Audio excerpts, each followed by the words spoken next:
আসসালামু আলাইকুম গাইস। আজ দুপুরের খাবার ছিল, এখানে আছে ইলিশ মাছ ভাজা, এখানে ছিল হচ্ছে ইলিশ মাছ ভুনা, আর এখানে ছিল গরুর বট ভুনা আলু দিয়ে, আর এখানে ছিল হচ্ছে পাবদা মাছ, আর হচ্ছে এখানে ছিল গরুর মাথার মাংস আলু দিয়ে ভুনা, ছিল সাদা ভাত। এই যে আমি খেতে বসে গিয়েছিলাম। এই যে গরুর বট আলু দিয়ে সুন্দর করে ভুনা করেছিল আম্মু। রান্না আম্মুই করে, মাশাআল্লাহ অনেক মজা হয়। প্রায় আমি রান্না করি, সেগুলো আপনাদের সাথে শেয়ার করার চেষ্টা অবশ্যই করি আমি। আমাকে অবশ্যই আপনারা সাপোর্ট করবেন, আমার পাশে থাকবেন, যাতে আমি আরও নতুন নতুন ভিডিওগুলো আপনাদেরকে দিতে পারি।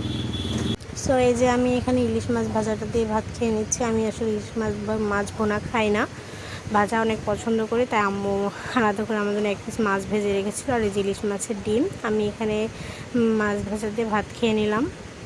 এখন মাছের পেটটা অনেক বড়, বড় ইলিশ মাছ ছিল। এই যে দেখুন আমি ভেঙে নিলাম। মাশাআল্লাহ এত টেস্ট ছিল খেতে, মাশাআল্লাহ অনেক ভালো ছিল। আর এই যে ইলিশ মাছ ভুনা ছিল, ইলিশ মাছ ভুনা দিয়েও খেয়ে নিচ্ছিল। এখানে বড় মাছ এটা আমি খাই না। সো আমি খাবার শেষ করি, আর আমার ভিডিও ভালো লাগলে অবশ্যই সাবস্ক্রাইব করবেন, আমার চ্যানেলটিকে পাশে থাকবেন। আল্লাহ হাফেজ।